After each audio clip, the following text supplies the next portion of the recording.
اعوذ باللہ من الشیطان الرجیم بسم اللہ الرحمن الرحیم اللهم صل علی محمد وعلی آل محمد كما صلیت علی ابراہیم وعلی آل ابراہیم انک حمید مجید اللهم بارک علی محمد وعلی آل محمد كما بارکت علی ابراہیم وعلی آل ابراہیم انک حمید مجید رب اشرح لي صدري ويسر لي امري واحلل عقدة من لساني يفقهوا قولي ربنا زدنا علما يا مقلب القلوب ثبت قلبي على دينك آمين۔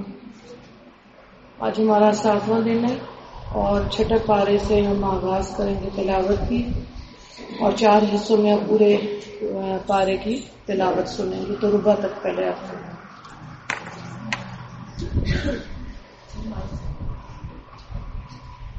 يحب الله الجهر بالسوء من القول إلا من ظلم وكان الله سميعا عليما إن تبدوا خيرا أو تخفوه أو تعفوا عن سوء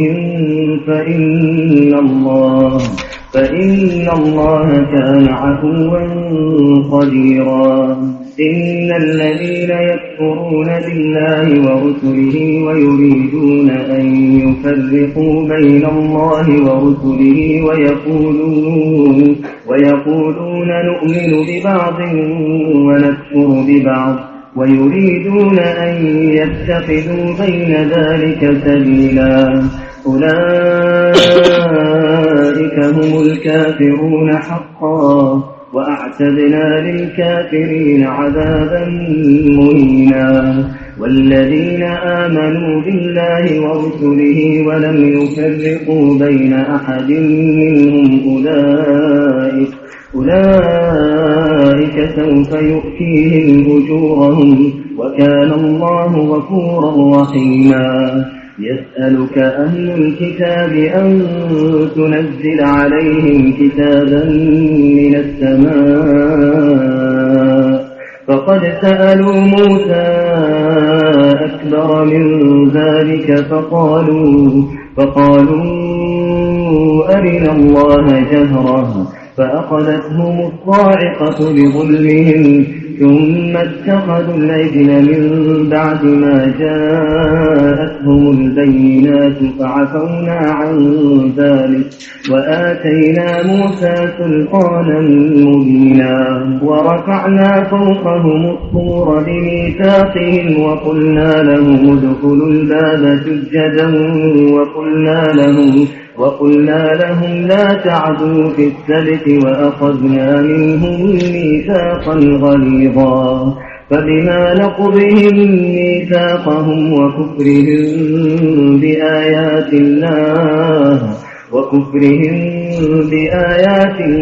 وقتلهم الأنبياء بغير حق وقولهم قلوبنا غلف بل طبع الله عليها بكفرهم فلا يؤمنون إلا قليلا وبكفرهم وقولهم على مريم بهتانا عظيما وقولهم إنا قتلنا المسيح عيسى ابن مريم رسول الله وما قتلوه وما صلبوه ولكن شبه لهم وإن الذين اختلفوا فيه لفي شك منه ما لهم به من علم إلا اتباع الظن وما قتلوه يقينا بل رفعه الله إليه وكان الله عزيزا حكيما وإن من أهل الكتاب إلا ليؤمنن به قبل موته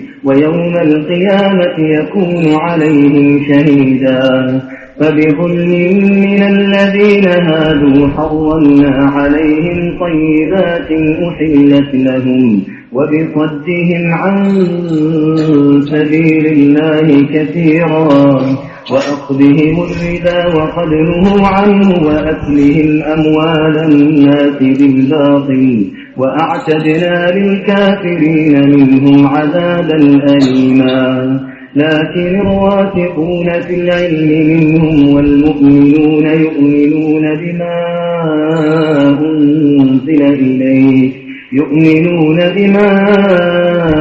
أنزل إليك وما أنزل من قبلك والمقيمين الصلاة والمؤتون الزكاة والمؤمنون بالله واليوم الآخر أولئك سنؤتيهم أجرا عظيما إنا أوحينا إليك كما أوحينا إلى نوح والنبيين من بعده وأوحينا إلى إبراهيم وإسماعيل وإسحاق ويعقوب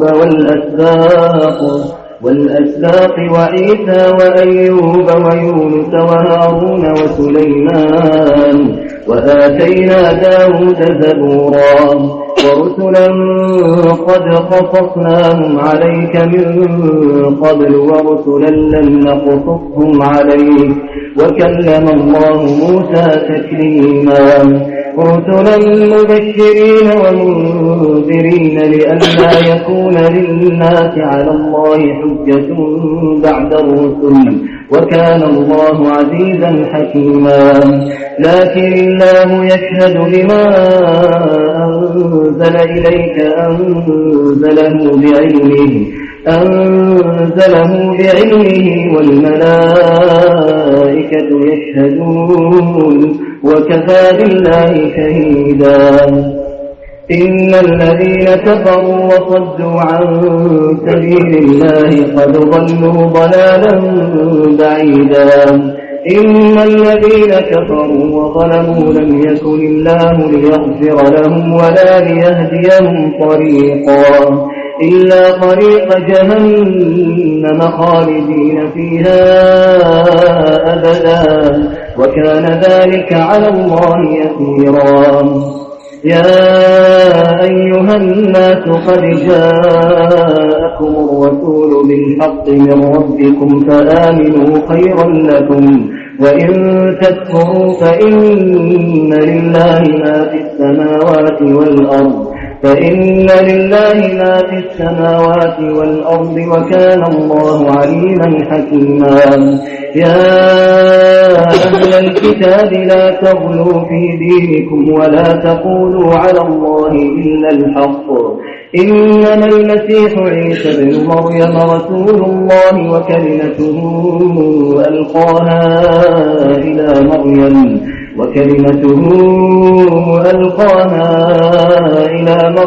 وروح منه فآمنوا بالله ورسله ولا تقولوا ثلاثة انتهوا خيرا لكم إنما الله إله واحد سبحانه أن يكون له ولد له ما في السماوات وما في الأرض وكفى بالله وكيلا لن يستنكف المسيح أن يكون عبدا لله ولا الملائكة المقربون ومن يستنكف عن عبادته ويستكبر فسيحشرهم إليه جميعا فأما الذين آمنوا وعملوا الصالحات فيوفيهم أجورهم ويزيدهم من فضله وأما الذين استنكفوا واستكبروا فيعذبهم عذابا أليما ولا يجدون لهم من دون الله وليا ولا نصيرا يا أيها الناس قد جاءكم برهان من ربكم وأنزلنا إليكم نورا مبينا فأما الذين آمنوا بالله واعتصموا به فسيدخلهم في رحمة منه وفضل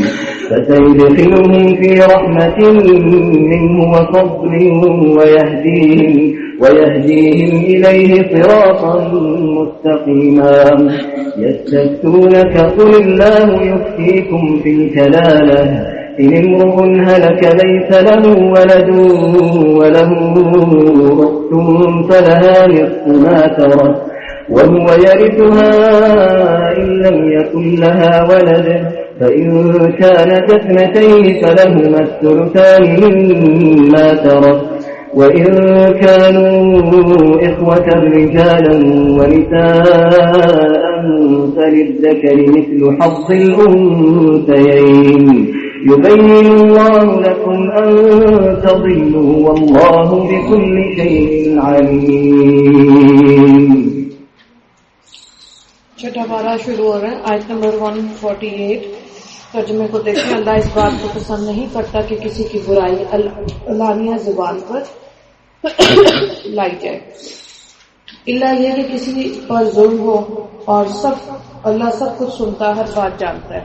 تو یہاں کھلم کھلا کسی دوسرے کی برائی کرنے سے منع کیا گیا، لیکن اگر کسی نے کسی پہ ظلم کیا تو صرف اس کا تذکرہ کیا جائے گا. اگر جو اس پر ظلم کیا اس نے تذکرہ کیا وہ گناہ نہیں ہوگا، لیکن اگر بڑھا چڑھا کے بات کی گئی تو پھر ظاہر ہے اس کا گناہ ہے.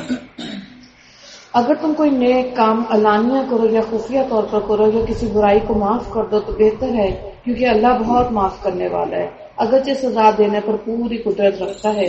جو لوگ اللہ اور اس کے رسولوں کا انکار کرتے ہیں اور اللہ اور اس کے رسولوں کے درمیان فرق کرنا چاہتے ہیں، کہتے ہیں کہ کچھ رسولوں پر تو ہم ایمان لاتے ہیں اور کچھ کا انکار کرتے ہیں، اس طرح وہ چاہتے ہیں کہ کفر اور ایمان کے درمیان ایک بیچ کی راہ نکال لیں. ایسے لوگ صحیح معنی میں کافر ہیں، اور کافروں کے لیے ہم نے ذلت آمیز عذاب تیار کر رکھا ہے. کافر کون ہوتا ہے؟ جو اللہ کا انکار کرے. اور جو لوگ اللہ پر اور اس کے رسولوں پر ایمان لائیں اور ان میں سے کسی کے درمیان فرق نہ کریں تو اللہ ایسے لوگوں کو ان کے اجر عطا کرے گا، اور اللہ بہت معاف کرنے والا بڑا مہربان ہے. اے پیغمبر، اہل کتاب تم سے جو مطالبہ کر رہے ہیں تم ان پر آسمان سے کوئی کتاب نازل کراؤ، تو یہ کوئی نئی بات نہیں، کیونکہ یہ لوگ تو موسیٰ سے اس سے پہلے بڑا مطالبہ کر چکے. چنانچہ انہوں نے موسیٰ سے کہا تھا کہ ہمیں اللہ کھلی آنکھوں دکھاؤ. چنانچہ ان کی سرکشی کی وجہ سے ان کو بجلی کے کڑکے نے آ پکڑا تھا، اور پھر ان کے بعد جو کھلی نشانیاں آئیں ان کے بعد بھی انہوں نے بچڑے کو معبود بنا دیا تھا. اس پر بھی ہم نے انہیں معاف کر دیا، اور ہم نے موسیٰ کو واضح اقتدار عطا کیا تھا. یہ اللہ واقعہ کون سی سورت میں گزر چکا ہے؟ سورہ البقرہ میں یہی واقعہ گزر چکا ہے. آیت نمبر 154. اور ہم نے کوہ طور کو ان پر بلند کر کے ان سے عہد لیا تھا، اور ہم نے ان سے کہا تھا کہ شہر کے دروازے میں جھکے ہوئے سروں کے ساتھ داخل ہونا، اور ان سے کہا تھا کہ تم ہفتے کے دن کے بارے میں حد سے نہ بڑھنا، اور ہم نے ان سے بہت پکا عہد لیا تھا. پھر ان کے ساتھ جو کچھ ہوا وہ اس لیے کہ انہوں نے اپنا عہد توڑا، اللہ کی آیتوں کا انکار کیا، انبیاء کو ناحق قتل کیا، اور یہ کہا کہ ہمارے دلوں پر غلاف چڑھا ہوا ہے. حالانکہ حقیقت یہ ہے ان کے کفر کی وجہ سے اللہ نے ان کے دلوں پر مہر لگا دی، اس لیے وہ تھوڑی سی باتوں کے سوا کسی بات پر ایمان نہیں لاتے، اور اس لیے کہ انہوں نے کفر کا راستہ اختیار کیا اور مریم پر بڑے بھاری بہتان کی بات کی، اور یہ کہا کہ ہم نے اللہ کے رسول مسیح علیہ ابن مریم کو قتل کر دیا تھا. حالانکہ نہ انہوں نے عیسیٰ علیہ السلام کو قتل کیا تھا، نہ انہیں سولی دے پائے تھے، بلکہ انہیں شبہ ہو گیا تھا. اور حقیقت یہ ہے کہ جن لوگوں نے اس بارے میں اختلاف کیا وہ اس سلسلے میں شک کا شکار ہے. انہیں گمان کے پیچھے چلنے کے سوا اس بات کا کوئی علم حاصل نہیں، اور یہ بالکل یقینی بات ہے کہ وہ عیسیٰ علیہ السلام کو قتل نہیں کر پائے. آیت نمبر 158. بلکہ اللہ نے انہیں اپنے پاس اٹھا لیا تھا، اور اللہ بڑا صاحب اقتدار، بڑا حکمت والا ہے. اور اہل کتاب میں سے کوئی ایسا نہیں جو اپنی موت سے پہلے ضرور بضرور عیسیٰ علیہ السلام پر ایمان نہ لائے. قیامت کے دن وہ ان لوگوں کے خلاف گواہ بنیں گے. غرض یہودیوں کی سنگین زیادتی کی وجہ سے ہم نے ان پر وہ پاکیزہ چیزیں حرام کر دی جو پہلے ان کے لیے حلال کی گئی تھی. وہ اس لیے کہ وہ بکثرت لوگوں کو اللہ کے راستے سے روکتے تھے اور سود لیا کرتے تھے، حالانکہ انہیں اس سے منع کیا گیا تھا، اور لوگوں کے مال ناحق طریقے سے کھاتے تھے. اور ان میں سے جو لوگ کافر ہیں ان کے لیے ہم نے ایک دردناک عذاب تیار کر رکھا ہے۔ البتہ ان بنی اسرائیل میں سے جو لوگ علم میں پکے ہیں، مومن ہیں، وہ اس کلام پر بھی ایمان رکھتے ہیں جو اے پیغمبر تم پر نازل کیا گیا، وہ اس پر بھی جو تم سے پہلے نازل کیا گیا تھا، اور قابل تعریف ہے وہ لوگ جو نماز قائم کرنے والے ہیں، زکوٰۃ دینے والے ہیں، اور اللہ اور یوم آخرت پر ایمان رکھنے والے ہیں، یہ وہ لوگ ہیں جنہیں ہم اجر عظیم عطا کریں گے۔ آیت نمبر 163، اے پیغمبر ہم نے تمہارے پاس اس طرح وہی بھیجی جیسے نوح اور ان کے بعد دوسرے نبیوں کے پاس بھیجی تھی، اور ہم نے ابراہیم، اسماعیل، اسحاق، یعقوب اور ان کی اولاد کے پاس، اور عیسیٰ، ایوب، یونس، ہارون اور سلیمان کے پاس بھی وہی بھیجی تھی، اور ہم نے داؤد کو زبور عطا کی تھی، اور بہت سے رسول ہیں جن کے واقعات ہم نے پہلے تمہیں سنائے، بہت سے رسول ایسے ہم نے ان کے واقعات تمہیں نہیں سنائے، اور موسیٰ سے تو اللہ براہ راست ہم کلام ہوا۔ یہ سب رسول وہ تھے جو ثواب کی خوشخبری سنانے، جہنم سے ڈرانے والے بنا کر بھیجے گئے تھے، تاکہ رسولوں کے آ جانے کے بعد لوگوں کے پاس اللہ کے سامنے کوئی عذر باقی نہ رہے، اور اللہ کا اقتدار بھی کامل، حکمت بھی کامل۔ یہ کافر لوگ مانے یا نہ مانے، لیکن اللہ نے جو کچھ تم پر نازل کیا اس کے بارے میں وہ خود گواہی دیتا ہے کہ اس نے اسے اپنے علم سے نازل کیا، فرشتے بھی گواہی دیتے ہیں، اور یوں تو اللہ کی گواہی ہی بالکل کافی ہے۔ یقین جانو جن لوگوں نے کفر اپنا لیا، لوگوں کو اللہ کے راستے سے روکا، وہ بھٹک کر گمراہی میں بہت دور نکل گئے۔ جن لوگوں نے کفر اپنایا ہے، دوسروں کو اللہ کے راستے سے روک کر ان پر ظلم کیا، اللہ ان کو بخشنے والا نہیں، اور نہ ان کو کوئی اور راستہ دکھانے والا ہے سوائے جہنم کے راستے کے کہ جس میں وہ ہمیشہ ہمیشہ رہیں گے، اور یہ بات اللہ کے لیے بہت معمولی بات ہے۔ اے لوگو، یہ رسول تمہارے پاس تمہارے پروردگار کی طرف سے حق لے کر آ گئے تھے، اب ان پر ایمان لے آؤ کہ تمہاری بہتری اسی میں ہے، اور اگر اب بھی تم نے کفر کی راہ اپنائی تو خوب سمجھ لو تمام آسمان اور زمین میں جو کچھ ہے اللہ ہی کا ہے۔ اللہ علم اور حکمت دونوں کا مالک۔ اے اہل کتاب، اپنے دین میں حد سے نہ بڑھو، اور اللہ کے بارے میں حق کے سوا کوئی بات نہ کہو۔ مسیح عیسیٰ ابن مریم تو محض اللہ کے رسول تھے، اللہ کا ایک کلمہ تھے جو اس نے مریم تک پہنچایا، اور ایک روح تھی جو اسی کی طرف سے پیدا ہوئی تھی۔ لہذا اللہ اور اس کے رسولوں پر ایمان لاؤ، اور یہ مت کہو کہ خدا تین ہے۔ اس بات سے باز آ جاؤ کہ اس میں تمہاری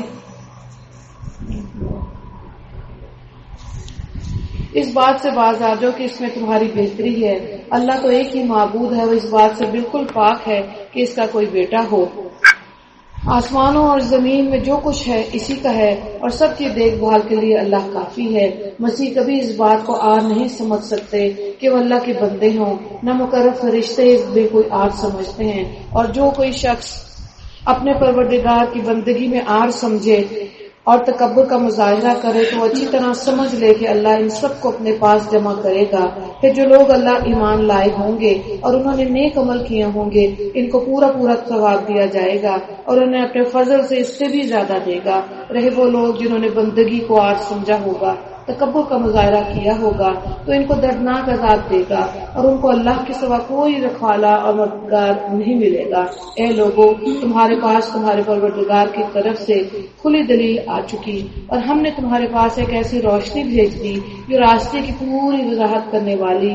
چنانچہ جو لوگ اللہ پر ایمان لائے ہیں اور انہوں نے اسی کا سہارا تھام لیا، اللہ ان کو اپنے فضل رحمت میں داخل کرے گا، اور انہیں اپنے پاس آنے کے لیے سیدھے راستے تک پہنچائے گا۔ اے پیغمبر، لوگ تم سے کلالہ کا حکم پوچھتے ہیں۔ کلالہ وہ لوگ ہوتے ہیں جن کے اوپر یعنی کہ والدین اور دادا نانا کوئی نہ ہو، اور بچے یعنی کہ اولاد اور پوتا پوتی کوئی نہ ہو، تو وراثت کے حوالے سے ایسے لوگوں کو کلالہ کہا جاتا ہے۔ کہہ دو کہ اللہ تمہیں کلالہ کے بارے میں حکم بتاتا ہے، اگر کوئی شخص اس حال میں مر جائے کہ اس کی اولاد نہ ہو اور اس کی ایک بہن ہو تو وہ اس کے ترکے میں سے آدھے کی حقدار ہوگی، اور اگر اس بہن کی اولاد نہ ہو اور وہ مر جائے اور اس کا بھائی زندہ ہو تو وہ اس بہن کا وارث ہوگا، اور اگر بہنیں دو ہوں تو بھائی کے ترکے سے 2/3 کے حقدار ہوں گے، اور اگر مرنے والے کے بھائی بھی ہوں بہنیں بھی ہوں تو ایک مرد کو 2 عورتوں کے برابر حصہ ملے گا۔ اللہ تمہارے سامنے وضاحت کرتا ہے تاکہ تم گمراہ نہ ہو، اور اللہ ہر چیز کا پورا علم رکھتا ہے۔ یہاں پہ سورہ نساء مکمل ہوئی ہے، آگے سورہ المائدہ کا آغاز ہو رہا ہے. اس کا تعارف میں آپ کو سنا دیتی ہوں، اس کے بعد پھر آپ اس کی تلاوت سنیں. یہ سورت حضور نبی کریم صلی اللہ علیہ وآلہ وسلم کی حیات طیبہ کے بالکل آخری دور میں نازل ہوئی. علامہ ابو حیان رحم اللہ فرماتے ہیں کہ اس کے کچھ حصے صلح حدیبیہ، کچھ فتح مکہ اور کچھ حجۃ الوداع کے موقع پر نازل ہوئے تھے.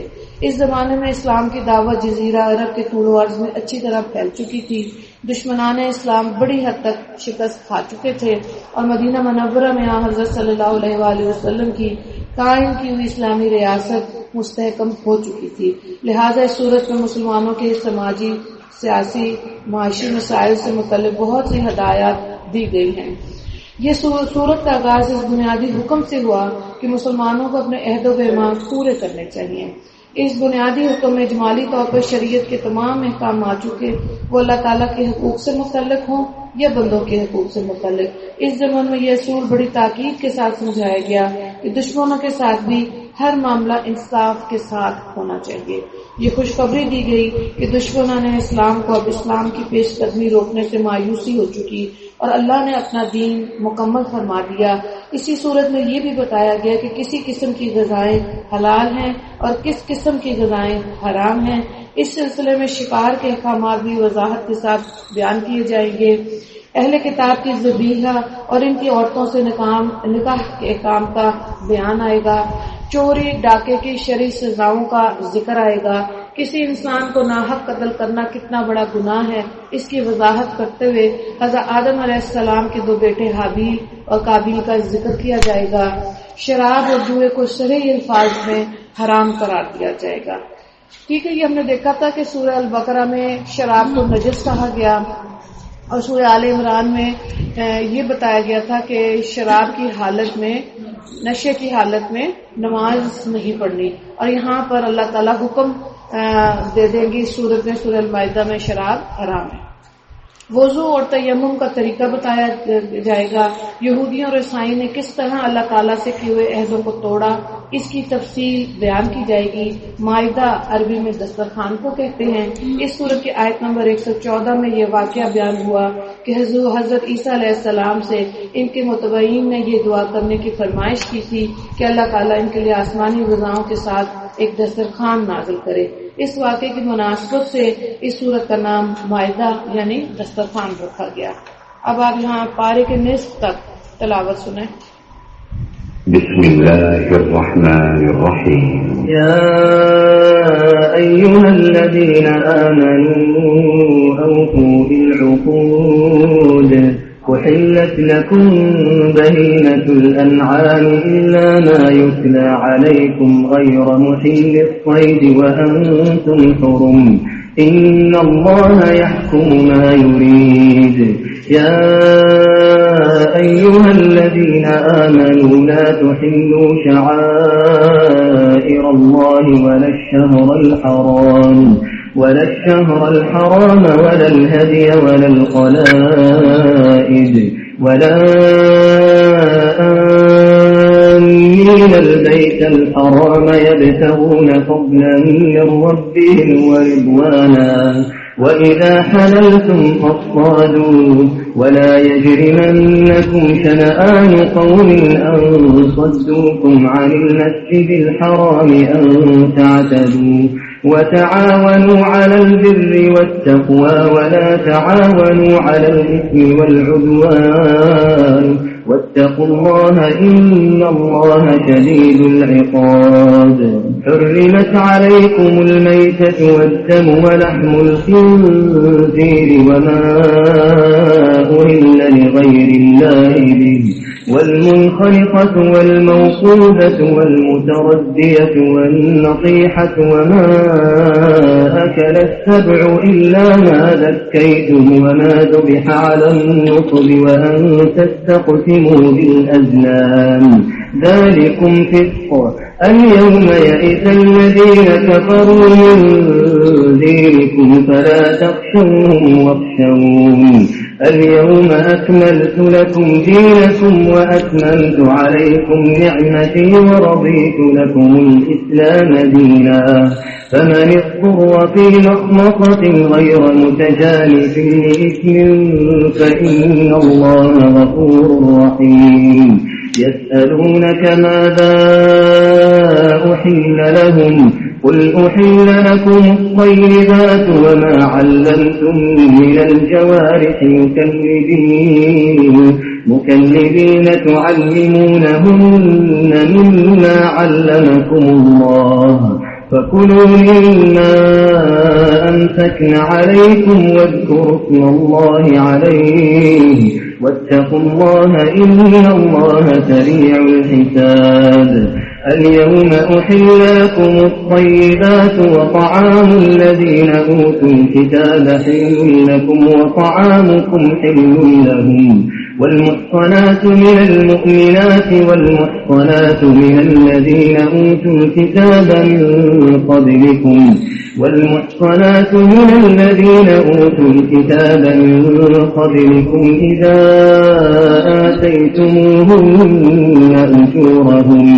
إذا آتيتموهن أجورهن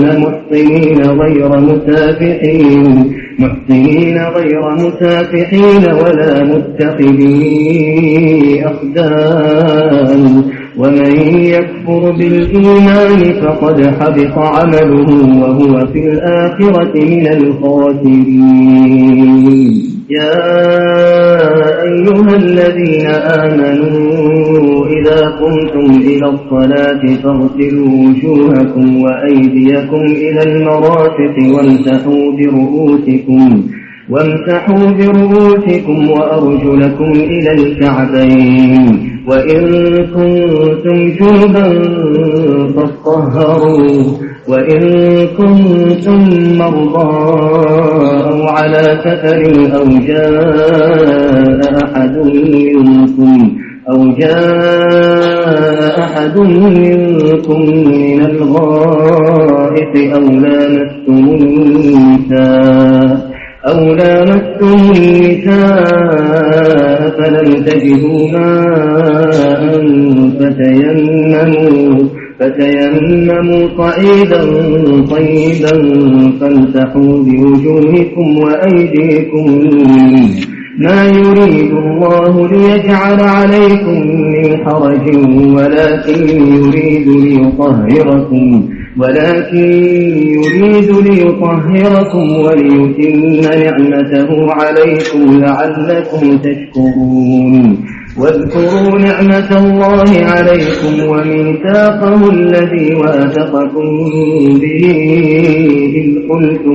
إذ قلتم سمعنا وأطعنا واتقوا الله إن الله عليم بذات الصدور يا أيها الذين آمنوا كونوا قوامين لله شهداء بالقسط ولا يجرمنكم شنآن قوم على ألا تعدلوا اعدلوا هو أقرب للتقوى واتقوا الله إن الله خبير بما تعملون وعد الله الذين آمنوا وعملوا الصالحات لهم مغفرة وأجر عظيم والذين كفروا وكذبوا بآياتنا أولئك أصحاب الجحيم يا أيها الذين آمنوا اذكروا نعمة الله عليكم إذ هم قوم أن يبسطوا إليكم أيديهم فكف أيديهم عنكم واتقوا الله وعلى الله فليتوكل المؤمنون ولقد أخذ الله ميثاق بني إسرائيل وبعثنا منهم 12 نقيبا وقال الله إني معكم لئن أقمتم الصلاة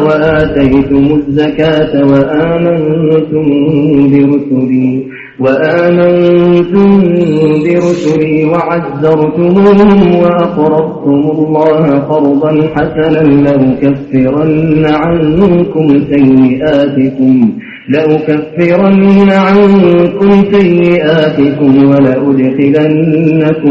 ولأدخلنكم جنات تجري من تحتها الأنهار فمن كفر بعد ذلك منكم فقد ضل سواء السبيل فبما نقضهم ميثاقهم لعناهم وجعلنا قلوبهم قاسية يحرفون الكلم عن مواضعه ونسوا حظا مما ذكروا به ولا تزال تطلع على خائنة منهم إلا قليلا منهم فاعف عنهم واصفح إن الله يحب المحسنين ومن الذين قالوا إنا نصارى أخذنا ميثاقهم فنسوا حظا مما ذكروا به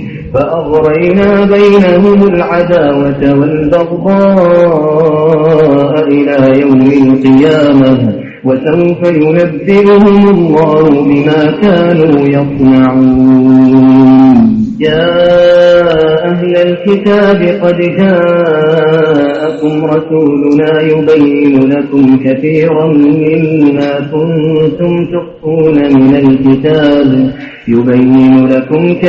مما كنتم تخفون من الكتاب ويعفو عن كثير قد جاءكم من الله نور وكتاب مبين يهدي به الله من اتبع رضوانه سبل السلام ويخرجهم من الظلمات إلى النور بإذنه ويهديهم إلى صراط مستقيم لقد كفر الذين قالوا إن الله هو المسيح ابن مريم قل فمن يملك من الله شيئا إن أراد أن يهلك المسيح ابن مريم وأمه ومن في الأرض جميعا ولله ملك السماوات والأرض وما بينهما يخلق ما يشاء والله على كل شيء قدير وقالت اليهود والنصارى نحن أبناء الله وأحباؤه قل فلم يعذبكم بذنوبكم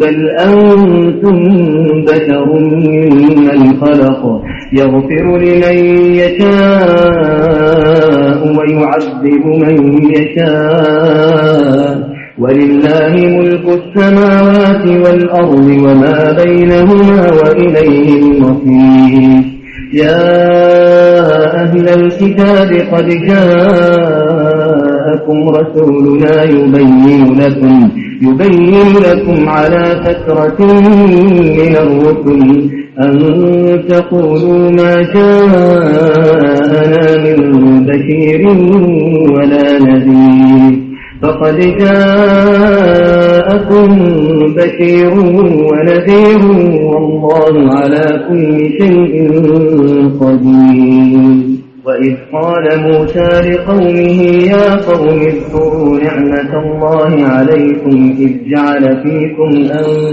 أنبياء وجعلكم ملوكا وآتاكم ما لم يؤت أحدا من العالمين يا قوم ادخلوا الأرض المقدسة التي كتب الله لكم ولا ترتدوا على أدباركم فتنقلبوا خاسرين قالوا يا موسى إن فيها قوما جبارين وإنا لن ندخلها حتى يخرجوا منها فإن يخرجوا منها فإنا داخلون قال رجلان من الذين يخافون أنعم الله عليهم ادخلوا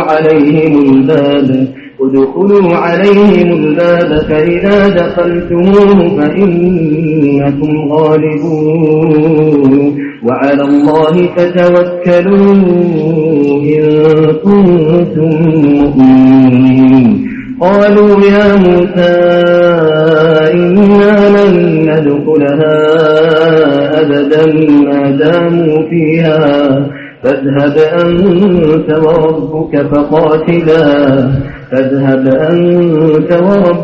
فقاتلا إنا هاهنا قاعدون قال رب إني لا أملك إلا نفسي وأخي فافرق بيننا وبين القوم الفاسقين قال فإنها محرمة عليهم 40 سنة يتيمون في الأرض فلا تأس على القوم الفاسقين واتل عليهم نبأ ابني آدم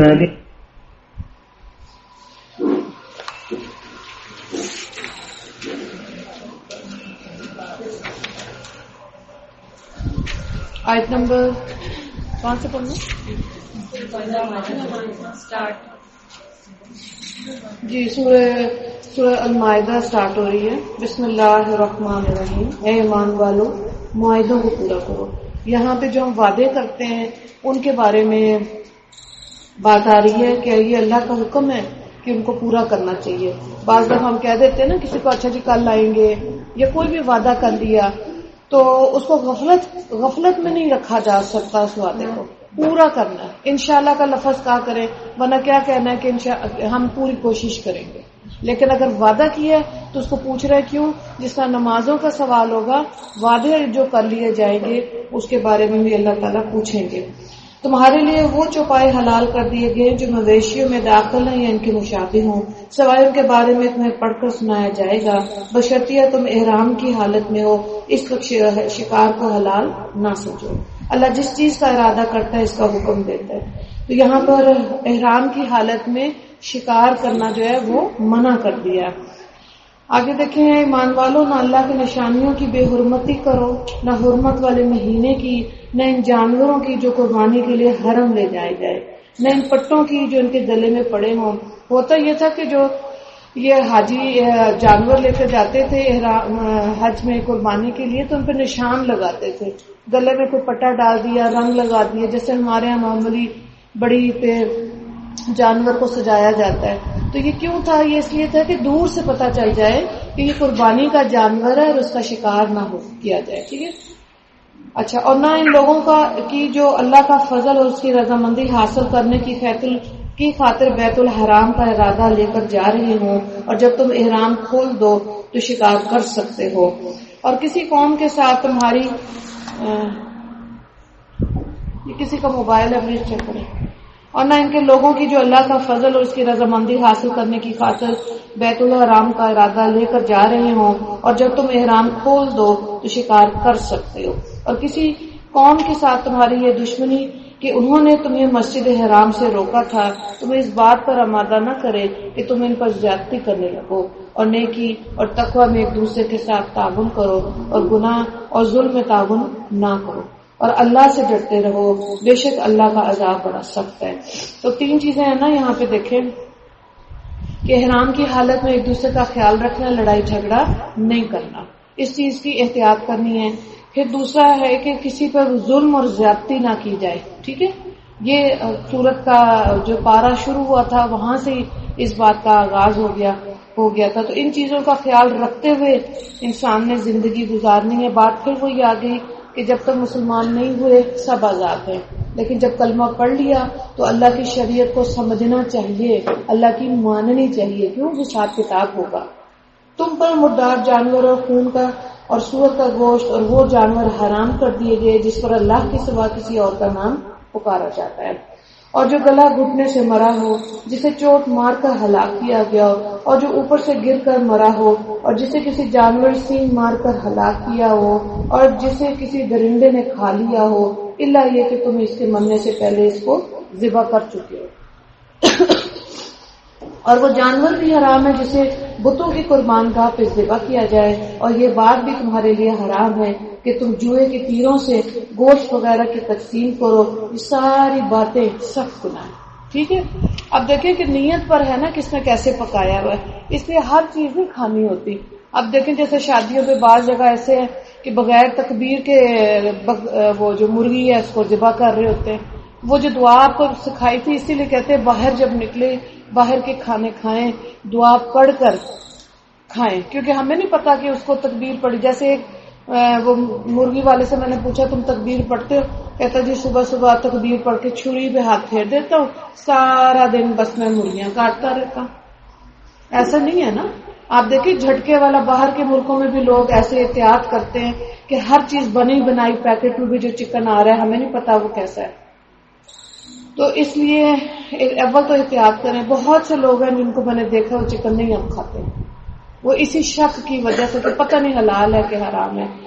اس کے علاوہ پھر آپ دیکھیں یہ جتنے جانوروں کا ذکر کیا گیا ہے. دوسری بات شکار کی تھی کہ شکاری جو لوگ ہوتے ہیں شوقین ہوتے ہیں، اگر وہ گولی جب چلاتے ہیں تب بھی اللہ اکبر کرتے ہیں، جانور پرندہ گرتا ہے تو وہ چھری کے اوپر تکبیر پڑھ کے اس کو ذبح کرتے ہیں. ان چیزوں کا خیال رکھنا چاہیے. ٹھیک ہے. ورنہ پھر کیا کہ وہ اس چیز کی اجازت ہے کہ اگر مردار ہے کھا لیا زندگی بچانے کے لیے تو تھوڑا سا، مزے لینے کے لیے نہیں. ٹھیک ہے. اس کا ہم پہلے بھی ذکر کر چکے. آگے دیکھیں. آج کافر لوگ تمہارے دین کے مغلوب ہونے سے نا امید ہو گئے، لہٰذا ان سے مت ڈرو اور میرا ڈر دل میں رکھو. آج میں نے یہ آیت نمبر 3 کا ترجمہ ہے.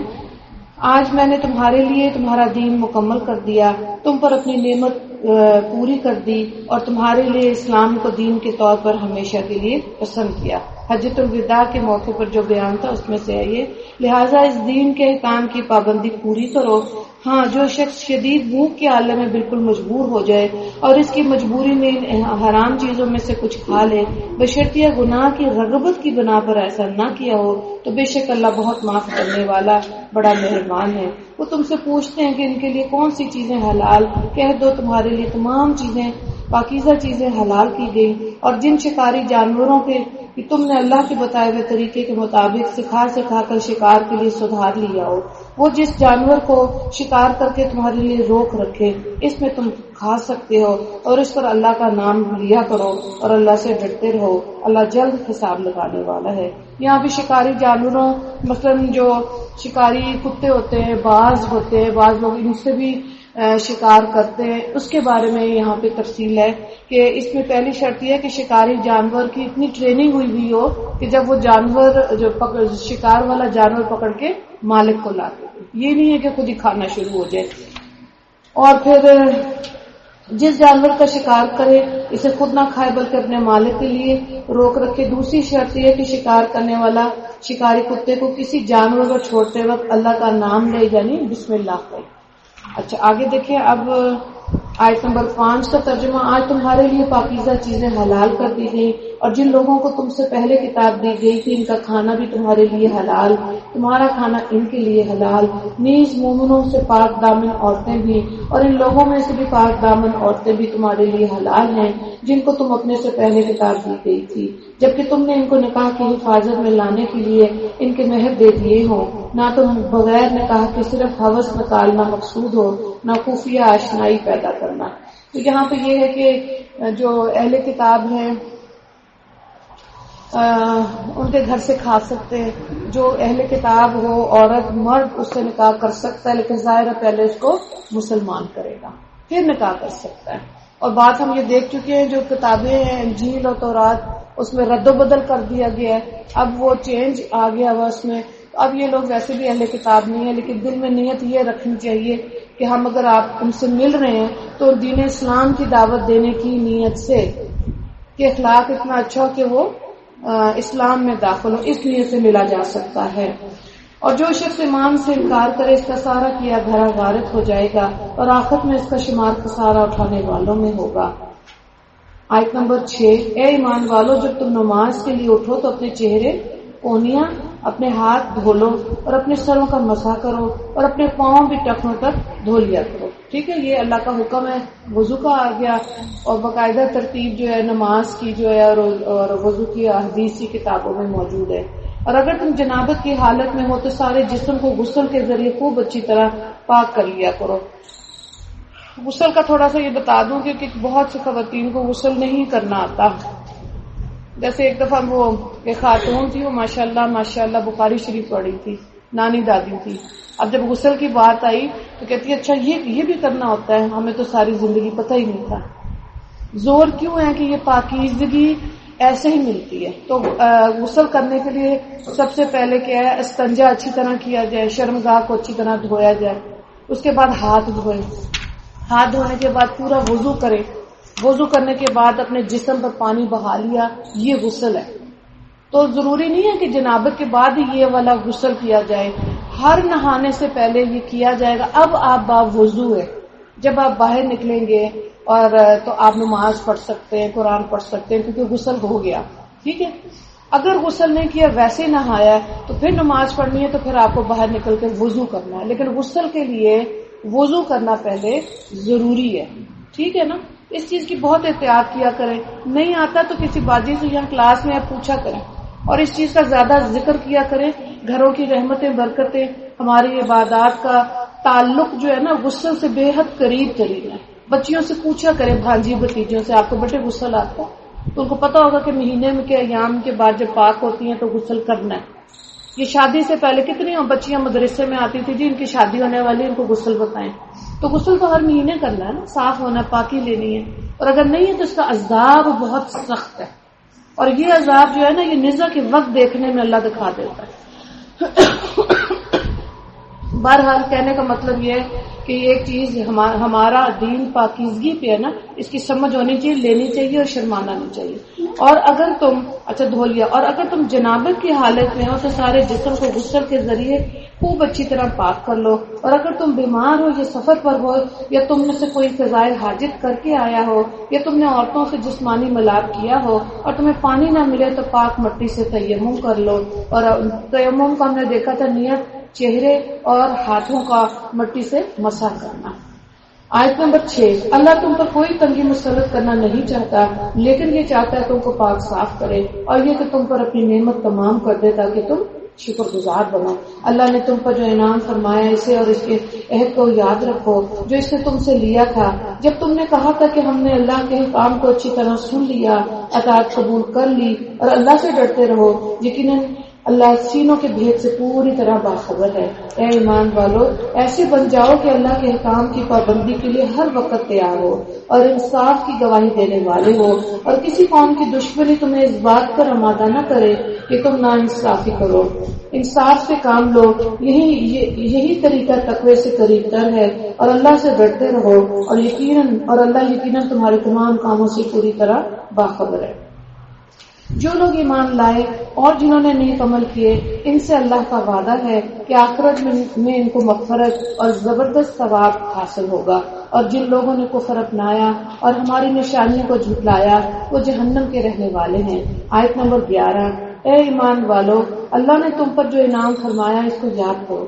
جب کچھ لوگوں نے ارادہ کیا تھا کہ تم پر دست درازی کرے تو اللہ نے تمہیں نقصان پہنچانے سے ان کے ہاتھ روک دیے. یہاں پر جو واقعہ آ رہا ہے نا، یہ اسفان کے مقام پر جو صحیح مسلم نے اس کو روایت کیا کہ مشرکین سے ایک جنگ کے دوران اسفان کے مقام پر حضرت صلی اللہ علیہ وآلہ وسلم نے ظہر کی نماز تمام صحابہ کرام کو جماعت سے پڑھائی. مشرکین کو جب پتا چلا تو ان کو حسرت ہوئی کہ جب یہ نماز کی حالت میں تھے تو ہم ان کو قتل کر دیتے. تو اب جب عصر کی نماز ہوئی تو صلاۃ خوف پڑھی گئی تھی 2 گروہوں میں، جیسے ہم نے اس سے پہلے اس کا طریقہ دیکھا تھا.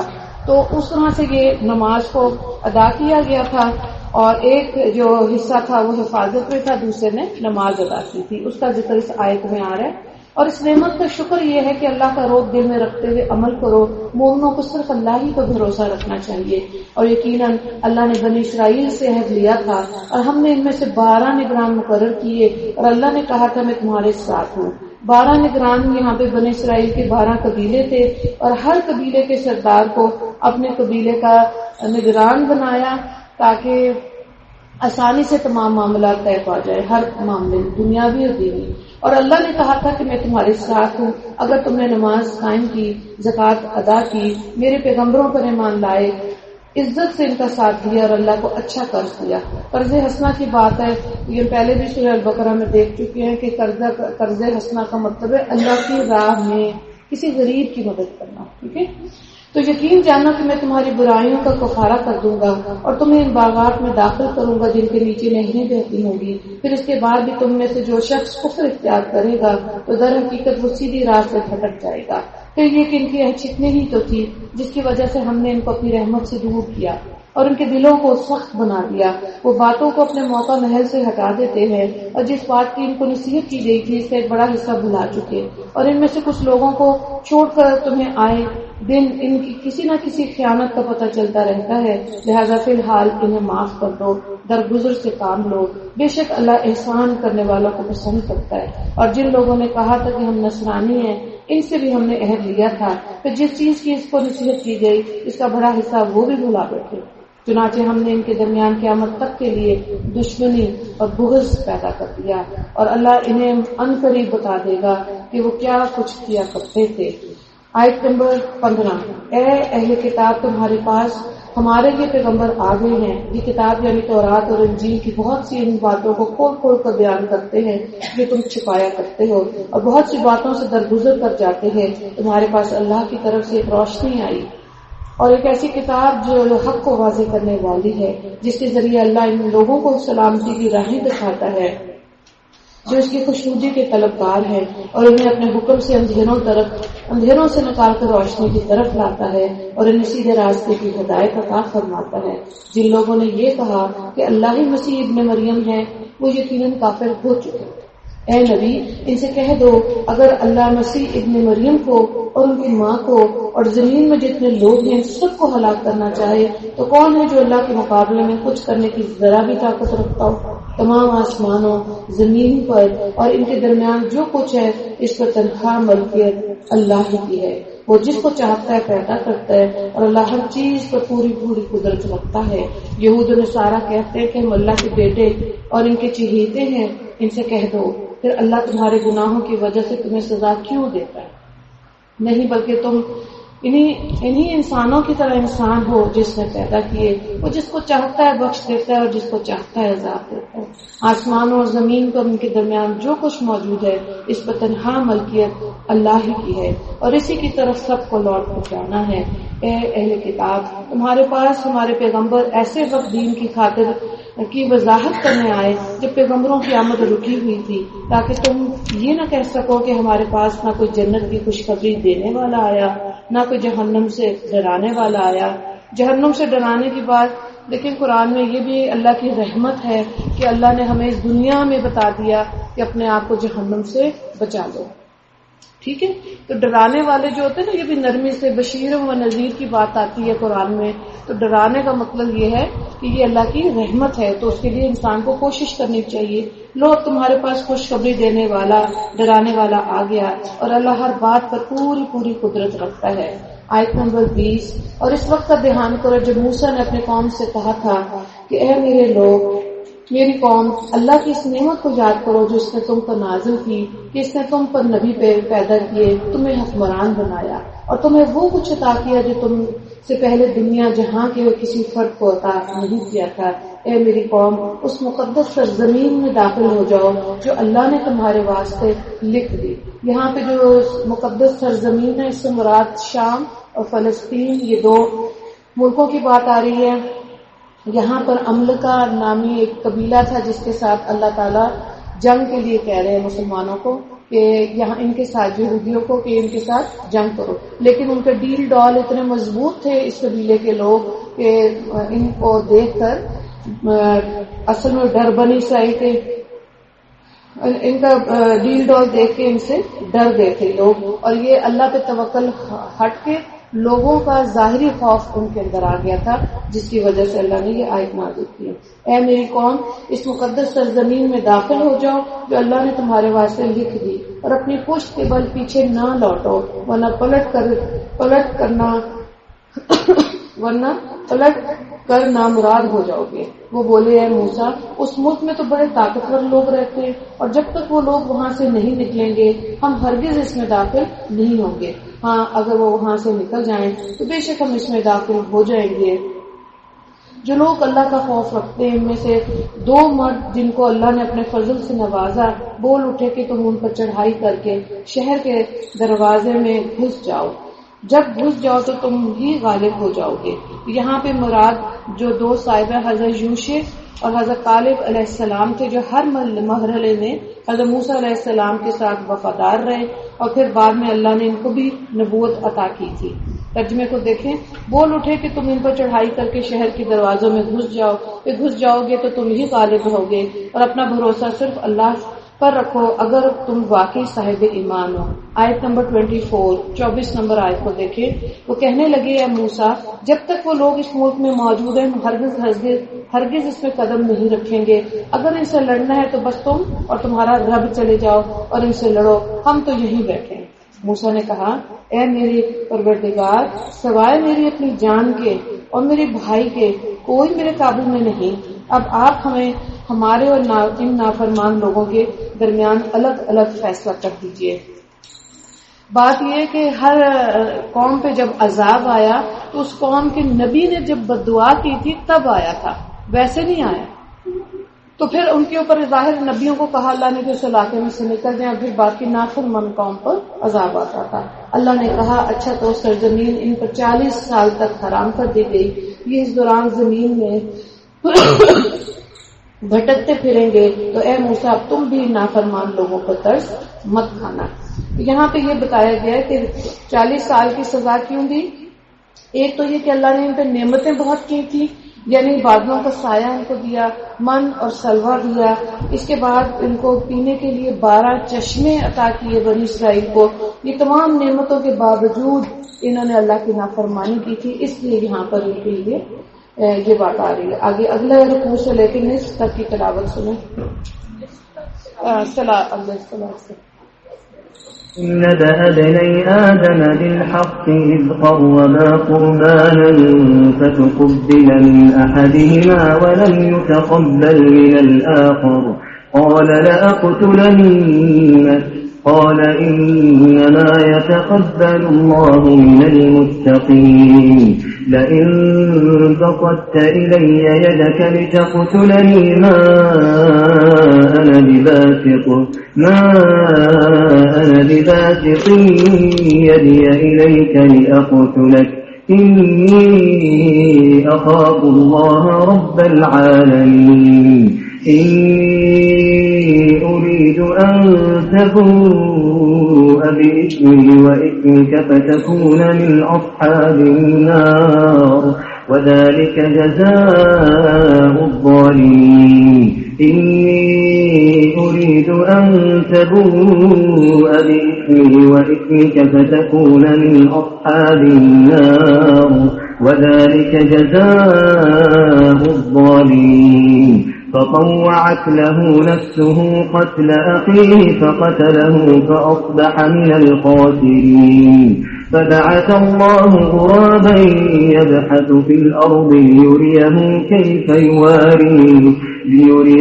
كيف يواري سوءة أخيه قال يا ويلتى أعجزت أن أكون مثل هذا الغراب فأواري سوءة أخيه فأصبح من النادمين من أجل ذلك كتبنا على بني إسرائيل أنه من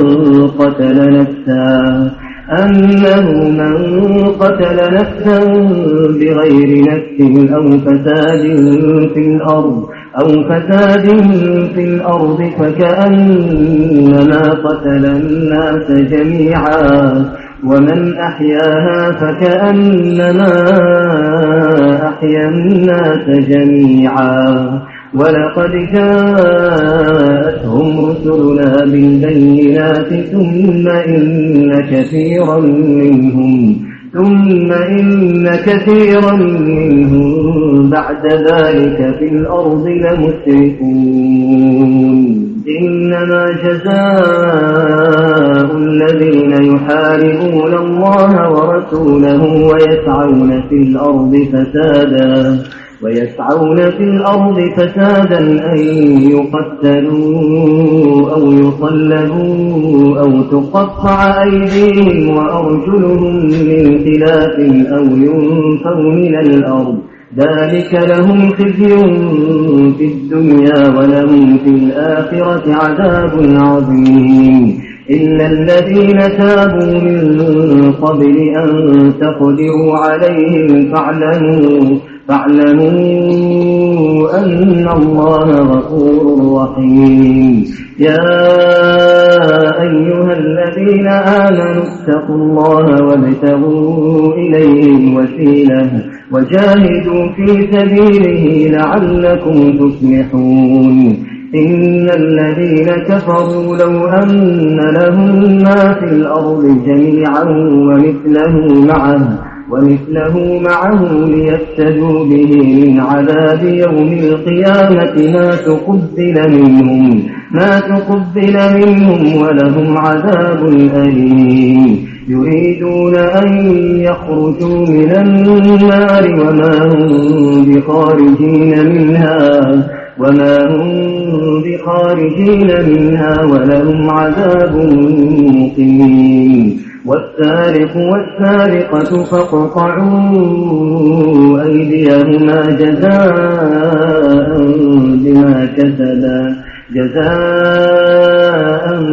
بما كسبا نكالا من الله والله عزيز حكيم فمن تاب من بعد ظلمه وأصلح فإن الله يتوب عليه إن الله غفور رحيم ألم تعلم أن الله له ملك السماوات والأرض يعذب من يشاء ويغفر لمن يشاء والله على كل شيء قدير يا أيها الرسول لا يحزنك الذين يسارعون في الكفر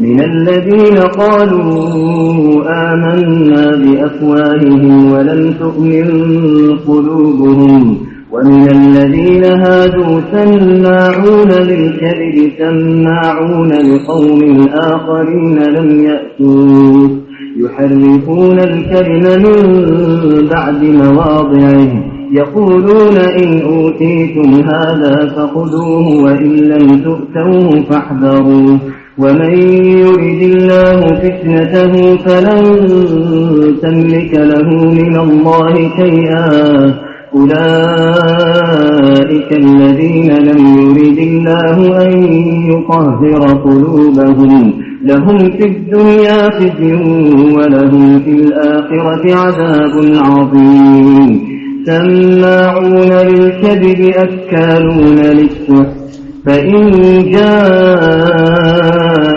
فاحكم بينهم أو أعرض عنهم وإن تعرض عنهم فلن يضروك شيئا وإن حكمت فاحكم بينهم بالقسط إن الله يحب المقسطين وكيف يحكمونك وعندهم التوراة فيها حكم الله ثم يتولون من بعد ذلك وما أولئك بالمؤمنين إنا أنزلنا التوراة فيها هدى ونور يحكم بها النبيون الذين أسلموا للذين هادوا والربانيون والأحبار بما استحفظوا من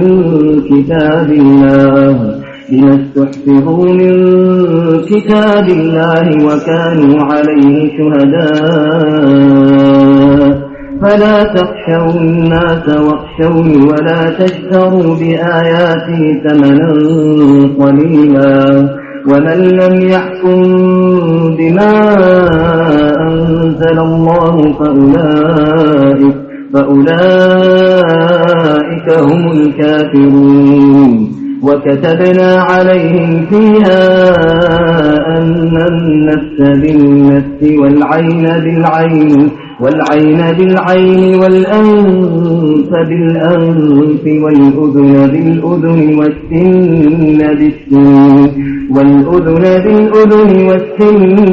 بالسن والجروح قصاص فمن تصدق به فهو كفارة له ومن لم يحكم بما أنزل الله فأولئك هم الظالمون وقفينا على آثارهم بعيسى بن مريم مصدقا لما بين يديه من التوراة وآتيناه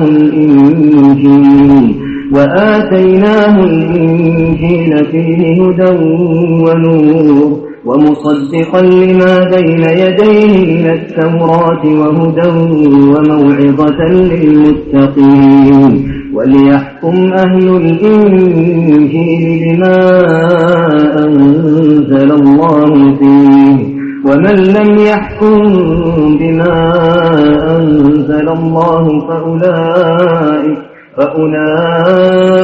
فأولئك هم الفاسقون وأنزلنا إليك الكتاب بالحق مصدقا لما بين يديه من الكتاب ومهيمنا عليه فاحكم بينهم بما أنزل الله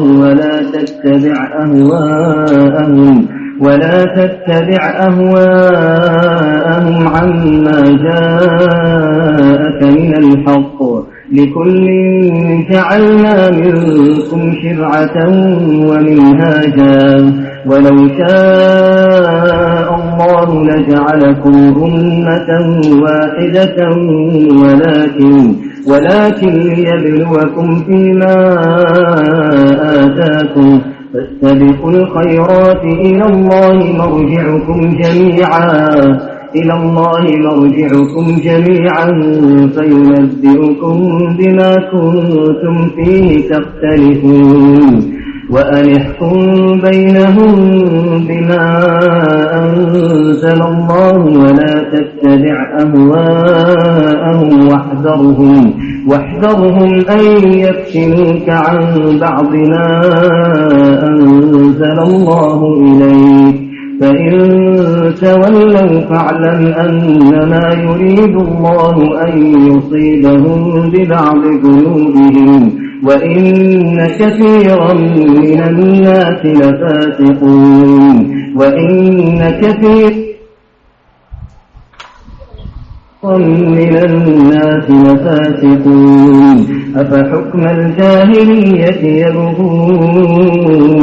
أفحكم الجاهلية يبغون ومن أحسن من الله حكما لقوم يوقنون.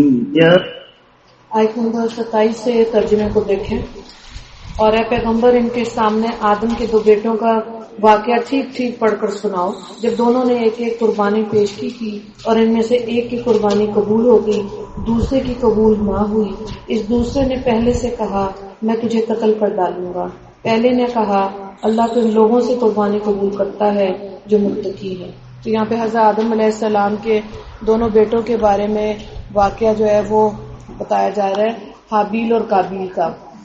قابیل دیکھیں کاف سے قابیل ہے نا, تو یہ ذہن میں رکھیں کاف سے ہی قتل ہوتا ہے, تو قابیل نے قتل کیا تھا. ٹھیک ہے, حابیل اور قابیل. تو ہوتا تھا دو واقعات ہیں اس کے اندر. بنیاد کیا چیز ہے؟ روحانی بیماری حسد ہے جس کی وجہ سے یہ کام ہوا تھا. ایک تو یہ تھا کہ جو قربانی اللہ کی راہ میں دی جاتی تھی اس کو کھلے میدان میں رکھا جاتا تھا, اللہ کی طرف سے ایک آگ آتی تھی اور وہ قربانی قبول ہو گئی, یعنی کہ جو جس چیز پہ آگ پڑ گئی وہ قبول ہوتی تھی. تو اس کے بعد دوسرا واقعہ یہ ہے کہ حضرت آدم علیہ السلام سے ایک ہی وقت میں بیٹا بیٹی پیدا ہوتے تھے. ٹھیک ہے, تو وہ اپوزٹ جیسے ایک ٹانگ سے یا دوسری سے پیدا ہوئے تو دوسروں کو اپوزٹ سائڈ سے جو بچے پیدا ہوتے تھے ان کا نکاح کیا جاتا تھا.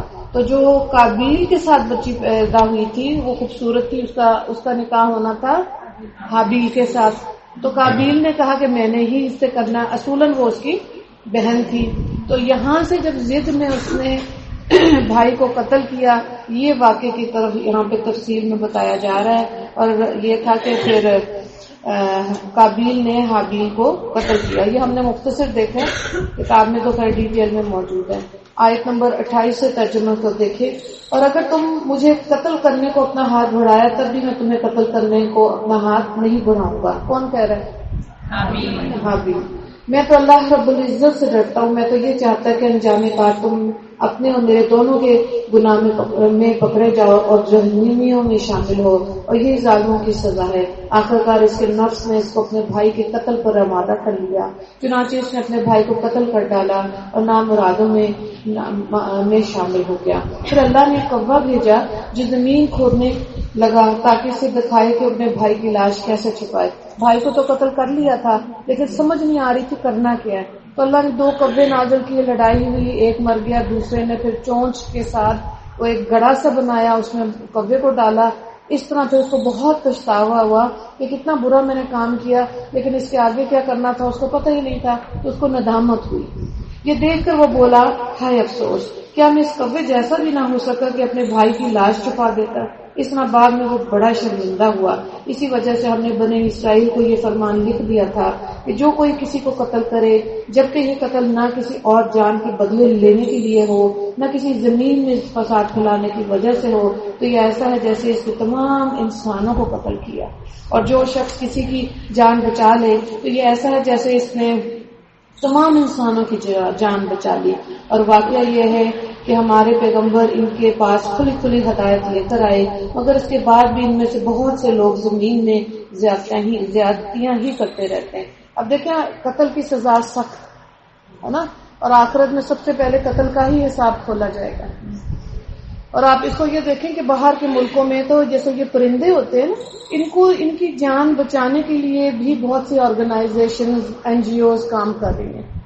تو کوئی پرندہ ہو آپ ادھر فون کریں، وہ آ کے اس کو لے کے جاتے ہیں، اس کی فرسٹ ایڈ ہوتی ہے اور اس کو بچایا جاتا ہے. بے شک پرندہ ہو یا جانور ہو، اتنا زیادہ خیال کیا جاتا ہے. تو انسان کی جان جو ہے یہ ایسے ہی نہیں ہے کہ ہم نے جو پہلے بھی دیکھا تھا کہ جیسے ٹریفک گاڑیاں چلاتے ہوئے کوئی ایکسیڈنٹ ہو گیا اور بھاگ جاتے ہیں. یہ بہت شدید اس کے اوپر گناہ ہے. تو اس سے بچوں کو خود بھی گاڑی چلاتے ہوئے احتیاط کرنی چاہیے کہ کسی کو ہماری وجہ سے کوئی تکلیف نہ ہو. اور قتل جیسا اگر کوئی جرم ہو گیا ہے تو خود پولیس کے پاس جا کے یہ چیزیں، بچے تو دلیری میں گاڑیاں چلاتے ہیں، کوئی ہٹ ہو جاتا پتہ بھی نہیں چلتا. یہ تو اب کیمرے ایسے آ گئے جس کی وجہ سے پتہ چل جائے گا. تو ناحق قتل کرنا شدید ترین گناہ ہے جس کا عذاب بھی سخت ہے. ترجمے کو دیکھیں آگے آیت نمبر 33. جو لوگ اللہ اور اس کے رسول سے لڑائی کرتے زمین میں فساد مچاتے، ان کی سزائیں یہ کہ انہیں قتل کیا جائے یا سولی پر چڑھا دیا جائے یا ان کے ہاتھ پاؤں مخالف سرتوں سے کاٹ ڈالیں یعنی زمین سے دور کر دیا جائے. یہ تو دنیا میں ان کی رسوائی ہے اور آخرت میں ان کے لیے زبردست عذاب ہے. ہاں وہ لوگ اس سے مستثنا ہیں جو تمہارے ان کو قابو میں لانے سے پہلے ہی توبہ کر لیں. اب یہ کہ چوری کی سزا جو ہے نا وہ 5,000 سے اوپر کا چوری ہو 10 درہم کا ہے نا، تو 10 درہم میرا پہلے تو آج سے 2 سال پہلے 3,000 تھے، 5 ہو گئے ہوں گے. اس کی مقدار دیکھنی پڑتی ہے وقت کے حساب سے. تو جب اتنے مقدار کی چوری ہو اور چوری کا سامان بھی برآمد ہو، 2 کنڈیشنز ہیں تو یہ حد نافذ کی جاتی ہے. تو سب سے پہلے لیفٹ ہاتھ کاٹا جاتا ہے، دوبارہ چوری کی اسی نے تو سیدھا پاؤں کاٹا جاتا ہے، پھر چوری کی تو سیدھا ہاتھ کاٹا جاتا ہے اور آخر میں الٹا پاؤں کاٹا جاتا ہے اگر چوری ثابت ہوگی اور اتنی مقدار سے اوپر کی چوری ہوئی ہے. تو یہ سزائیں ہمارے ہاں نافذ نہیں ہیں. اس لیے آپ دیکھیں کراچی میں کتنا زیادہ یہ لوٹ مار یہ چیز کتنی عام ہے، کوئی احساس ہی نہیں ہوتا. لیکن یہ بات آیت سے دیکھیں کہ دنیا میں سزا سخت نافذ ہو رہی ہے یا نہیں. اور آخرت میں اس کی سزا بہت زیادہ ہے. چھوٹے بچوں کو یہ اکثر میں ذکر اس لیے کرتی ہوں کہ جو جن کے بچے چھوٹے نا مونٹیسری میں کے جی میں کوئی بچہ ربڑ لے آیا شارپنر اچھا لگا کسی کا اچھا لگا تو جو مائیں دیکھتی ہیں نا بیگ تیار کرتی ہیں ضرور پوچھیں کہ یہ کہاں سے پتا ہوتا ہم نے نہیں لے کے دیا پوچھیں کہ کہاں سے لیا وہ بچہ بتائے گا کہ میرا دوست تھا اس کا مجھے اچھا لگا میں نے لے لیا. جتنی کم عمری میں بچوں کی یہ تربیت ہو جائے گی آپ یقین کریں بچہ چوری سے اپنے آپ کو بچائے گا. یہ چیزیں جو ہے نا یہ کوالٹیز ماں باپ نے بچوں کو سمجھانی اور بتانی. اور پھر 9 سال تک بچہ آپ کی بات مانتا ہے.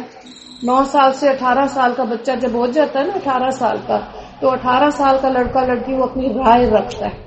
اس کو ہوتا ہے میری رائے کو والدین سنا کریں اس کے بعد بتائیں بیٹے یہ ساری بات آپ نے کی نا اتنا حصہ آپ کی گفتگو کا غلط تھا ایسے نہیں ہونا چاہیے یہ آپ نے بڑا اچھا مشورہ دیا تو بچے مشورہ دیتے. 20 سال کے بعد اگر اچھی تربیت نہیں ہوئی تو بچے یا دشمن بنتے ہیں یا دوست بنتے. تو یہ تربیت اچھی کرنے یہ بہت ضروری ہے. اپنی ذمہ داریوں کا احساس بچوں کو دیں جن کی شادیاں ہوتی ہیں جن کے اولادیں پیدا ہوتی ہیں پھر اس سٹیج کے ساتھ انسان کی تربیت ہونا بہت ضروری ہے تبھی اچھا معاشرہ بنے گا نا. قرآن یہی تو ہمیں سمجھا رہا ہے جس کو ہم نے کوشش کرنی ہے. جی آواز نہیں آ رہی تھوڑا سا آپ کھڑے ہو جائیں. اول تو گری ہوئی چیز کو منع کرتے ہیں اٹھائیں ہی نہ ٹھیک ہے نا بس جب اٹھایا نہیں تو مسئلہ شروع ہی نہیں ہوا. ہاں یہ ضرور بتائیں کہ جو گری ہوئی چیز ہے. اسی طرح آپ دیکھیں وہ پھل جو گھر کے باہر دیوار سے آ رہے ہوتے وہ اس کی جڑ کہاں ہے مالک کے گھر میں ہے نا تو ہم نے نہیں اٹھانا. کئی بچے ایسے ہی گنے کی ٹرالیاں جا رہی ہوتی ہیں کولڈ ڈرنکس کی بوتلیں جا رہی ہوتی ہیں بڑا خوشی سے وہاں سے نکال لیتے ہیں. منع ہے یہ ہمارے دین کا حصہ نہیں ہے. کیوں حرام جائے ہمارے جسم کے اندر. اور کئی مرد لیتے ہیں سود لیکن میں نے تقوی والی عورتیں تہجد میں روتی دیکھی ہیں کہ اللہ میرے خامن کو رزق حلال کی کمائی کی توفیق عطا فرما. کیوں آپ کسی میں نے تو ربڑ کی مثال دی نا تو آپ دیکھیں اسی کو اب آپ سوچ لیں کہ ہم نے نہیں ایون یہاں تک بھی آپ سگی بہن کے گھر گئے ہیں اس کا شیمپو کریم استعمال کرنے سے پہلے پوچھیں کہ یہ میں لے لوں. ہم تو کہیں جاتے ہیں تو حق سمجھتے ہیں یہ شیمپو بھی میرا کریم بھی میری اس کی لپسٹک بھی میری بڑا اچھا شیڈ ہے اٹھا لیا کیوں بھائی نہیں. یہ ڈیلی روٹین میں یہی ہاں سے ہم نے اپنی اصلاح کر لی ہے نا. ایمان اور تقوی ایسے بنتا ہے انسان کے اندر. اس لیے کوشش کریں. ٹھیک ہے آگے دیکھیں آیت نمبر 33 پڑھ لی. ہاں جی 34 کو دیکھیں. ہاں وہ لوگ اس سے مستثنا ہے جو تمہارے ان کو قابو میں لانے سے پہلے ہی توبہ کر لیں. ایسی صورت میں یہ جان رکھو کہ اللہ بہت بخشنے والا بڑا مہربان ہے. اے ایمان والو اللہ سے ڈرو اور اس تک پہنچنے کے لیے وسیلہ تلاش کرو. وسیلہ کیا ہے نیک اعمال اور اس کے راستے میں جہاد کرو امید ہے تمہیں فلاح حاصل ہوگی. یقین رکھو جن لوگوں نے کفر اپنا لیا اگر زمین میں جتنی چیزیں ہیں وہ سب ان کے پاس ہوں اور اتنے ہی اور بھی ہوں تاکہ وہ قیامت کے دن کے عذاب سے بچنے کے لیے وہ سب فدیے میں پیش کر دے تب بھی ان کی یہ پیشکش قبول نہیں کی جائے گی اور ان کو دردناک عذاب ہوگا. آیت نمبر 37 وہ چاہیں گے کہ آگ سے نکل جائیں حالانکہ وہ اس سے نکلنے والے نہیں اور ان کو ایسا عذاب ہوگا جو قائم رہے گا. اور جو مرد چوری کرے جو عورت چوری کرے دونوں کے ہاتھ کاٹ دو تاکہ ان کو اپنے کیے کا بدلہ ملے اور اللہ کی طرف سے عبرتناک سزا ہو. اور اللہ صاحب اقتدار بھی ہے صاحب حکمت بھی کہ جو شخص اپنی ظالمانہ کارروائیوں سے توبہ کر لے اور معاملات درست کر لے تو اللہ ان کی توبہ قبول کرے گا. بے شک اللہ بہت بخشنے والا بڑا مہربان ہے. کیا تم نہیں جانتے کہ آسمان اور زمین کی حکمرانی صرف اللہ کے پاس ہے. وہ جس کو چاہے آزاد دے اور جس کو چاہے بخش دے اور اللہ ہر چیز کو پوری قدرت رکھتا ہے. اے پیغمبر جو لوگ کفر میں بڑی تیزی دکھا رہے ہیں وہ تمہیں غم میں مبتلا نہ کریں. یعنی ایک تو وہ لوگ جو ہیں جنہوں نے اپنی زبانیں سے تو کہہ دیا کہ ہم ایمان لے آئے مگر ان کے دل ایمان نہیں لائے اور دوسرے وہ لوگ ہیں جنہوں نے کھلے بندوں یہودیت کا دین اختیار کر لیا. یہ لوگ چھوٹی باتیں جھوٹی باتیں کان لگا لگا کر سنتے ہیں اور تمہاری باتیں ان لوگوں کی خاطر سنتے ہیں جو تمہارے پاس نہیں آئے جو اللہ کی کتاب کے الفاظ کا موقع محل پہ ہو جانے کے بعد بھی ان میں تحریف کرتے ہیں. تحریف کیا ہوتا ہے ٹھیک ہے. آیت نمبر 41 کہتے ہیں کہ اگر تمہیں یہ حکم دیا جائے تو اس کو قبول کر لینا، اگر یہ حکم نہ دیا جائے تو بچ کر رہنا، اور جس شخص کو اللہ خطرے میں ڈالنے کا ارادہ کر لے تو اسے اللہ سے بچانے کے لیے تمہارا کوئی زور ہرگز نہیں چل سکتا۔ یہ وہ لوگ ہیں کہ ان کی نافرمانی کی وجہ سے اللہ نے ان کے دلوں کو پاک کرنے کا ارادہ نہیں کیا، ان کے لیے دنیا میں رسوائی ہے۔ ٹھیک ہے، بات یہ کہ بات پھر وہی آگے کہ ہدایت اور اللہ کی محبت مانگنی ہے، یہ دلوں کا ارادہ ہوتا ہے۔ بعض دیکھیں حدیث پاک ہے، بعض اور جو اٹک اٹک کے پڑھتے ہیں اللہ کو اچھا لگتا ہے قرآن، جو لوگ ایسے پڑھتے ہیں، لیکن کیا چیز ہے اللہ ان کی نیتیں کیوں ایسے قبول کرتا ہے؟ دل میں شوق ہوتا ہے کہ یا اللہ میری زیر زبر پیش ہو جائے۔ ٹھیک ہے، تو ایسے لوگوں کا ساتھ دینا ہے۔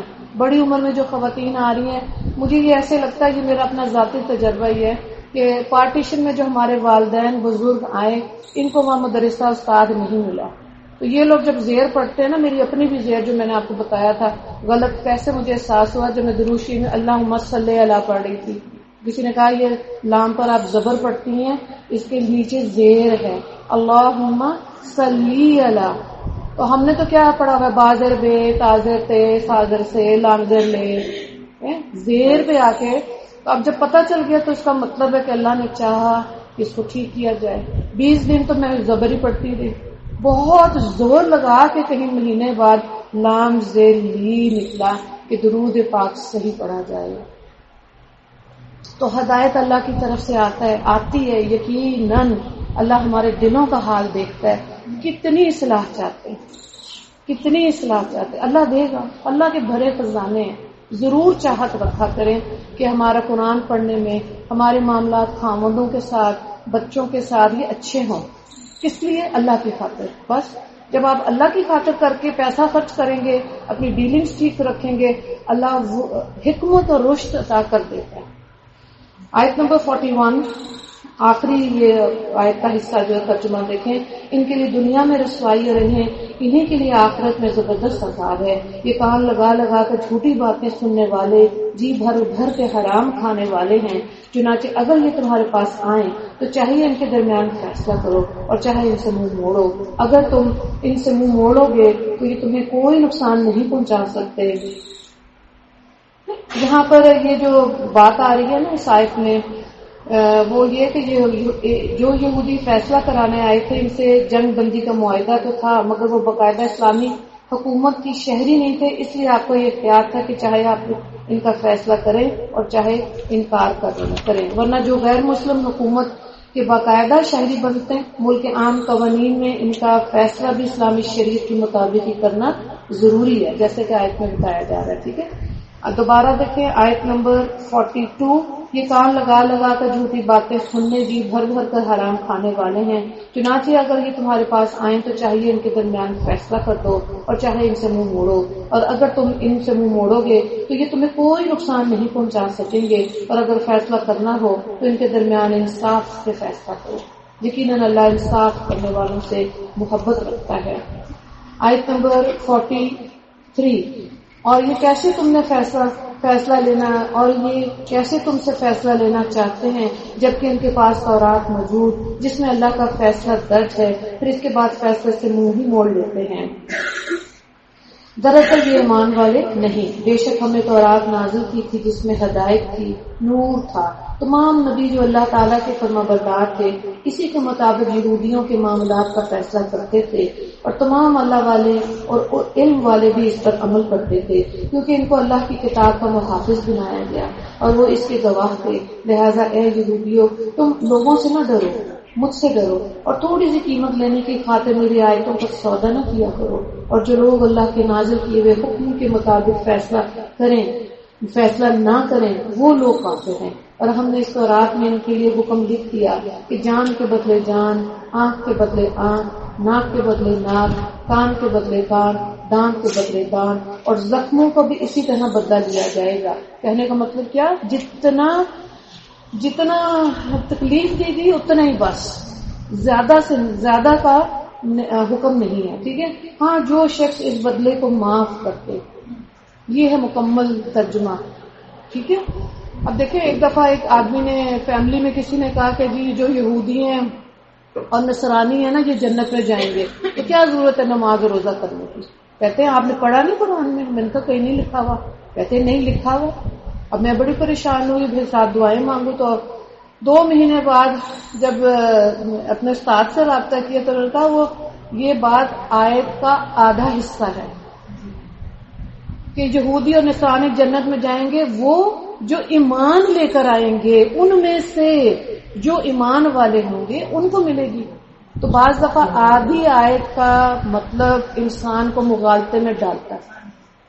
پوری آیت آپ پڑھ لیں تو آپ کو سمجھ آ جائے گی کہ اللہ تعالیٰ کیا کہہ رہے ہے نا. اللہ نے کہا بدلہ لے لو، کان کے بدلے کان، ناک کے بدلے ناک. آگے کیا کہہ رہے ہیں؟ ہاں جو شخص اس بدلے کو معاف کر دے تو یہ اس کے گناہوں کا کفارہ ہو جائے گا، اور جو لوگ اللہ کے نازل کیے ہوئے حکموں کے مطابق فیصلہ نہیں کریں گے وہ لوگ ظالم ہیں. اور ہم نے پیغمبروں کے بعد عیسیٰ ابن مریم کو اپنے سے پہلی کتاب یعنی تورات کی تصدیق کرنے والا بنا کر بھیجا، اور ہم نے ان کو انجیل عطا کی جس میں ہدایت تھی، نور تھا، اور جو اپنے سے پہلی کتاب یعنی تورات کی تصدیق کرنے والی متقیوں کے لیے سراپا ہدایت نصیحت بن کر آئی. ٹھیک ہے، کہاں کس کو کون اسے ہدایت لے گا؟ متقی ہے نا. سورہ البقرہ کی پہلی آیت ہی ہے نا، الف لام میم ذالک الکتاب ھدی ہاں لا ریب فیہ، کہ اس کتاب میں کوئی شک نہیں اور ہدایت صرف متقی لوگ ہی ہوں گے. اور انجیل والوں کو چاہیے کہ اللہ نے اس میں جو کچھ نازل کیا اس کے مطابق فیصلہ کرے، اور جو لوگ اللہ کے نازل کیے ہوئے حکم کے مطابق فیصلہ نہیں کریں گے وہ لوگ فاسق ہیں. فاسق کون ہوتا ہے؟ گنہگار، گناہ کرنے والا. فاسق وہ ہوتا ہے. ٹھیک ہے.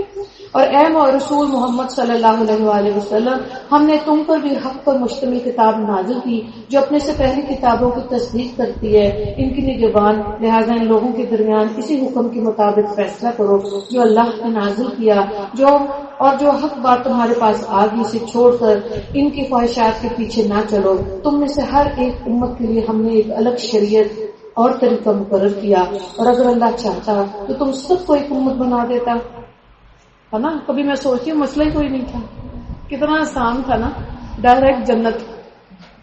لیکن وہی بات ہے، کتنی پاورفل بات جو شروع میں ہم نے کی تھی کہ اللہ نے ہمیں انسان بنا کر کیا چیز فرشتوں سے اعلیٰ دے دی؟ علم. فرشتوں کے پاس نہیں ہے. اور اس علم کے ساتھ کیا دے دیا؟ مرضی، اختیار. اب ہماری مرضی. اللہ اکبر. اور اگر اللہ چاہتا تو ہم سب کو ایک امت بنا دیتا، لیکن الگ شریعت نے اس لیے دی تاکہ جو کچھ اس سے تمہیں دیا اس میں سے تمہیں آزمائے. لہذا نیکیوں میں ایک دوسرے سے آگے بڑھنے کی کوشش کرو. اللہ ہی کی طرف تم سب کو لوٹ کر جانا ہے. اس وقت تمہیں وہ باتیں بتائے گا جس میں تم اختلاف کیا کرتے تھے، اور ہم حکم دیتے ہیں کہ تم ان لوگوں کے درمیان اسی حکم کے مطابق فیصلہ کرو جو اللہ نے نازل کیا، اور ان کی خواہشات کی پیروی نہ کرو، اور ان کے اس بات سے بچ کر رہو کہ وہ تمہیں فتنے میں ڈال کر کسی ایسے حکم سے ہٹا دے جو اللہ نے تم پر نازل کیا. اس پر اگر وہ منہ موڑے تو جان رکھو کہ اللہ نے ان کے بعض گناہوں کی وجہ سے ان کو مصیبت میں مبتلا کرنے کا ارادہ کر رکھا ہے، اور ان لوگوں میں سے بہت سے فاسق ہے. بھلا کیا یہ جاہلیت کا فیصلہ حاصل کرنا چاہتے ہیں؟ حالانکہ جو لوگ یقین رکھتے ہوں ان کے لیے اللہ سے اچھا فیصلہ کرنے والا کون ہو سکتا ہے. اگلی آیات، اگلے رکوع دیکھیں پارہ کے مکمل ہونے تک. أيها الذين آمنوا لا تتخذوا اليهود والنصارى أولياء بعضهم أولياء بعض ومن يتولهم منكم فإنه منهم إن الله لا يهدي القوم الظالمين. فترى الذين في قلوبهم مرض يسارعون فيهم يقولون نخشى أن تصيبنا دائرة فعسى الله أن يأتي بالفتح أو أمر من عنده فيصبحوا على ما أسروا في أنفسهم نادمين. ويقول الذين آمنوا أهؤلاء الذين أقسموا بالله جهد أيمانهم إنهم لمعكم حبطت أعمالهم فأصبحوا خاسرين. يا أيها الذين آمنوا من يرتد منكم عن دينه فسوف يأتي الله بقوم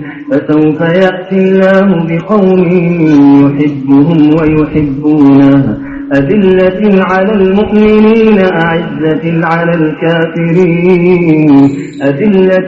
المؤمنين أعزة على الكافرين يجاهدون في سبيل الله ولا يخافون لومة لائم ذلك فضل الله يؤتيه من يشاء والله واسع عليم إنما وليكم الله ورسوله والذين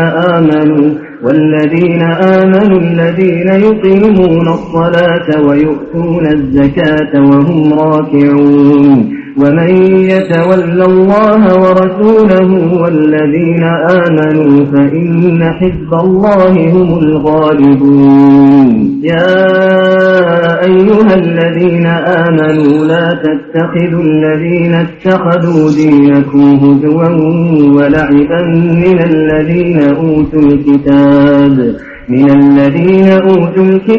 من قبلكم والكفار أولياء واتقوا الله إن كنتم مؤمنين وإذا ناديتم إلى الصلاة اتخذوها هزوا ولعبا ذلك بأنهم قوم لا يعقلون قل يا أهل الكتاب هل تنقمون منا إلا أن آمنا بالله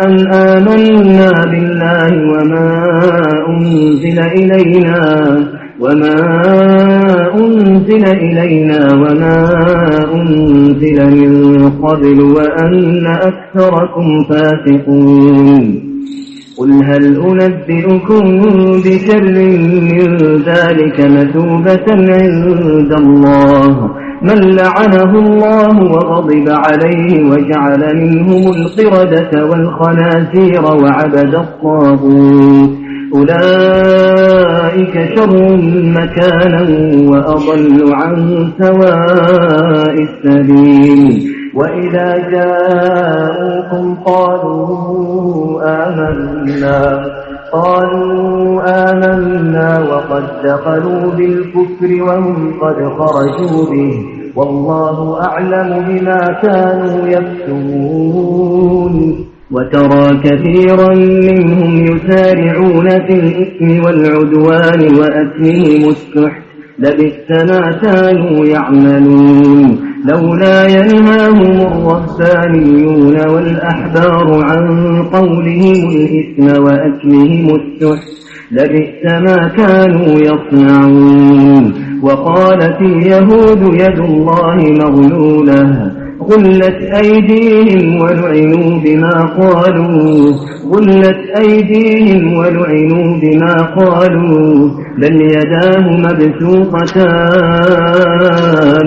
بل يداه مبسوطتان ينفق كيف يشاء وليزيدن كثيرا منهم ما أنزل إليك من ربك طغيانا وكفرا وألقينا بينهم العداوة والبغضاء إلى يوم القيامة كلما أوقدوا نارا للحرب أطفأها الله ويسعون في الأرض فسادا والله لا يحب المفسدين ولو أن أهل الكتاب آمنوا واتقوا لكفرنا عنهم